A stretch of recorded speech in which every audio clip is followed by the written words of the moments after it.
শুনে যে আমার ফ্রেন্ড শামীম আমার খুব খুব ক্লোজ ছিল, তো ওর জন্য খুব খারাপ লাগতেছিল। তো আমি শুনলাম যে শামীম যখন পুড়ে যাচ্ছিল, তো আমার আরেকটা ফ্রেন্ড নিলয়, ওর নাম নিলয়কে বলছিল যে নিলয় আমাকে বাঁচাও, আমি পুড়ে যাচ্ছি, আমাকে বাঁচাও। পরে নিলয় হসপিটালে যেও বারবার ওর কথা বলতেছিল।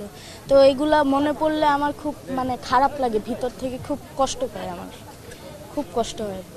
মাঝে মাঝে কান্না করে দিই এগুলা ভেবে, যে মাঝে আমরা কত দুষ্টামি করতাম, কত মজা করতাম, আসলে কিছু বলার নেই। 24 তারিখে বলছে যে আমাদের স্কুল খুলবে। 24 তারিখ তো বৃহস্পতিবার, আজকে কালকে শুক্র শনি, তারপরে থেকে স্কুল খুলবে। আর এখন ভিতরে ঢুকতে দিতেছে না, ওখানে তো ওরা জাল আসছিল সব সরাই ফেলছে, আর এই প্লেনটাও সরাই ফেলছে। তখন তো সবার মধ্যে একটা আতঙ্ক থাকবেই, কারণ একবার তো প্লেন ক্র্যাশ করছে আমাদের সামনে। তো এখন অনেকে বলতেছে স্কুল থেকে চলে যাবে, অনেকে বলতেছে অন্য ক্যাম্পাসে চলে যাবে, একজন এক কথা বলতেছে।